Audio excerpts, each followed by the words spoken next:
श्री गणेश भगवान की जय। श्रीमद् भगवद गीता के 6 अध्याय का महात्म्य। श्री भगवान कहते हैं, सुमुखी, अब मैं 6 अध्याय का महात्म्य बतलाता हूँ, जिसे सुनने वाले मनुष्य के लिए मुक्ति करत लगत हो जाती है।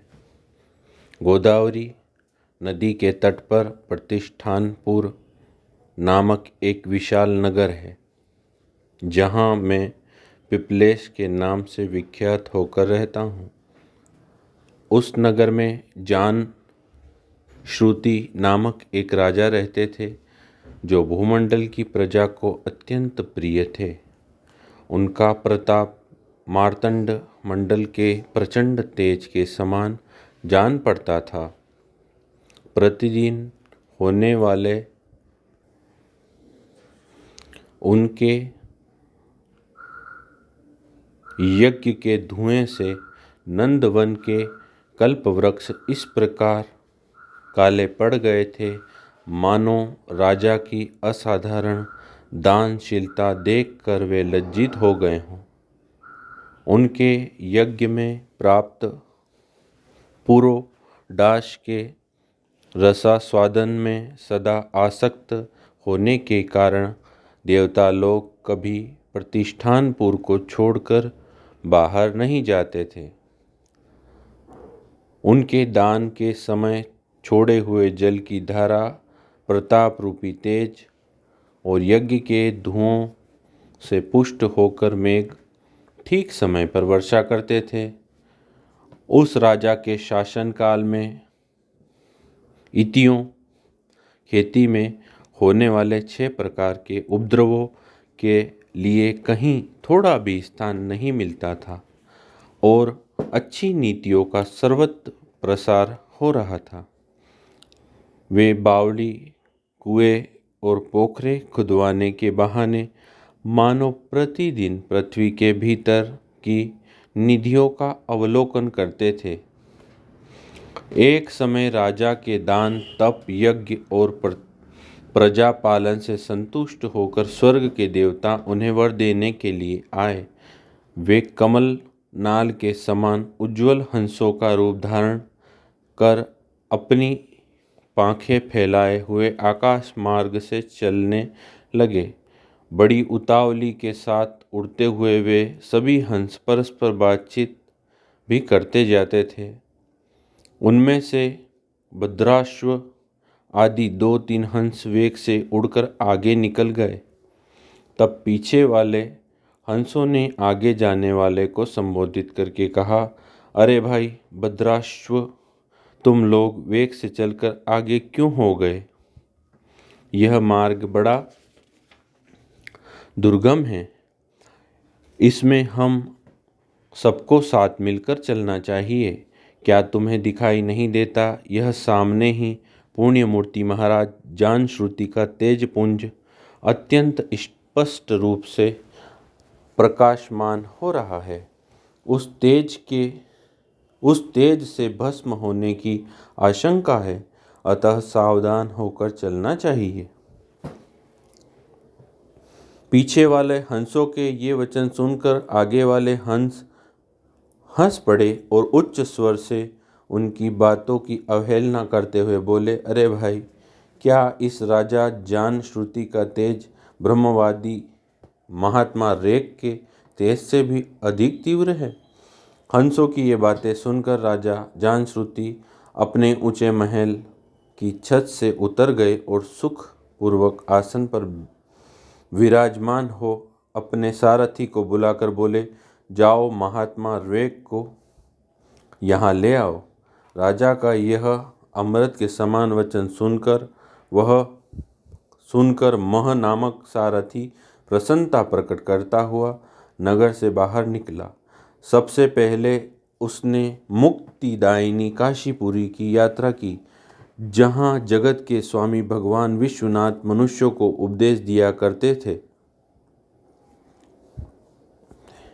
उसके बाद वह गया क्षेत्र में पहुंचा, जहाँ प्रफुल्ल नेत्रों वाले भगवान गदाधर संपूर्ण लोगों का उद्धार करने के लिए निवास करते हैं तदंतर नाना तीर्थ में भ्रमण करता हुआ सारथी पापनाशिनी मथुरापुरी में गया। यह भगवान श्री कृष्ण का आदि स्थान है, जो परम महान एवं मोक्ष प्रदान करने वाला है। वेद और शास्त्रों में वह तीर्थ त्रिभुवनपति भगवान गोविंद के अवतार स्थान के नाम से प्रसिद्ध हैं।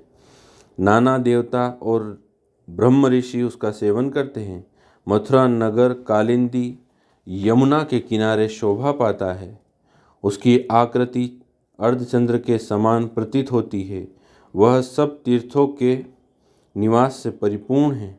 परम आनंद प्रदान करने के कारण सुंदर प्रतीत होता है। गोवर्धन पर्वत के होने से मथुरा मंडल की शोभा और भी बढ़ गई है। वह पवित्र वृक्षों और लताओं से आवृत है। उसमें 12 वन हैं। वह परम पुण्यमय तथा सबको विश्राम देने वाले श्रुतियों के सारभूत भगवान श्री कृष्ण की आधार भूमि है। तत्पश्चात मथुरा से पश्चिम और उत्तर दिशा की ओर बहुत दूर तक जाने पर सारथी को काश्मीर नामक नगर दिखाई दिया, जहाँ शंख के समान उज्ज्वल गगनचुंबी महलों की पंक्तियाँ भगवान शंकर के अट्टहास की भांति शोभा पाती है। जहाँ ब्राह्मणों के शास्त्रीय आलाप सुनकर मूक मनुष्य भी सुंदर वाणी और पदों का उच्चारण करते हुए देवताओं के समान हो जाते हैं। जहाँ निरंतर होने वाले यज्ञ धूम से व्याप्त होने के कारण आकाशमंडल मेघों से धुलते रहने पर भी अपनी कालिमा नहीं छोड़ता। जहाँ उपाध्याय के पास जाकर छात्र जन्मकालीन अभ्यास से ही संपूर्ण कलाएं स्वतः पढ़ लेते हैं, तथा जहाँ मणिकेश्वर नाम से प्रसिद्ध भगवान चंद्रशेखर देहधारियों को वरदान देने के लिए नित्य निवास करते हैं। काश्मीर के राजा माणिक्येश ने दिग्विजय में समस्त राजाओं को जीतकर भगवान शिव का पूजन किया था। तभी से उनका नाम माणिक्येश्वर हो गया था। उन्हीं के मंदिर के दरवाजे पर महात्मा रेक एक छोटी सी गाड़ी पर बैठे अपने अंगों को खुजलाते हुए वृक्ष की छाया का सेवन कर रहे थे। इसी अवस्था में सारथी ने उन्हें देखा। राजा के बताए हुए भिन्न भिन्न चिन्हों से उसने शीघ्र ही रेक को पहचान लिया और उनके चरणों में प्रणाम करके कहा, ब्राह्मण, आप किस स्थान पर रहते हैं? आपका पूरा नाम क्या है? आप तो सदा स्वच्छंद विचरने वाले हैं, फिर यहाँ किस लिए ठहरे हैं? इस समय आपका क्या करने का विचार है? सारथी के ये वचन सुनकर परम आनंद में निमग्न महात्मा रेक ने कुछ सोचकर उससे कहा, यद्यपि हम पूर्ण काम हैं, हमें किसी वस्तु की आवश्यकता नहीं है, तथापि कोई भी हमारी मनोवृत्ति के अनुसार परिचर्या कर सकता है। रेक के हार्दिक अभिप्राय को आदरपूर्वक ग्रहण करके सारथी धीरे से राजा के पास चल दिया। वहां पहुंचकर राजा को प्रणाम करके उसने हाथ जोड़ सारा समाचार निवेदन किया। उस समय स्वामी के दर्शन से उसके मन में बड़ी प्रसन्नता थी। सारथी के वचन सुनकर राजा के नेत्र आश्चर्य से चकित हो उठे। उनके हृदय में रेक का सत्कार करने की श्रद्धा जागृत हुई।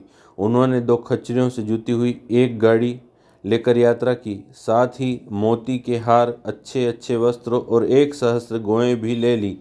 काश्मीर मंडल में महात्मा रेक जहाँ रहते थे, उस स्थान पर पहुंचकर राजा ने सारी वस्तुएं उनके आगे निवेदन कर दी और पृथ्वी पर पड़कर साष्टांग प्रणाम किया। महात्मा रेक अत्यंत भक्ति के साथ चरणों में पड़े हुए राजा जान श्रुति पर कुपित हो उठे और बोले, रे शूद्र, तू दुष्ट राजा है, क्या तू मेरा वृतांत नहीं जानता? यह खच्चरियों से जुती हुई अपनी ऊंची गाड़ी ले जा। ये वस्त्र, ये मोतियों के हार और ये दूध देने वाली गौएं भी स्वयं ही ले जा। इस तरह आज्ञा देकर रेक ने राजा के मन में भय उत्पन्न कर दिया। तब राजा ने शाप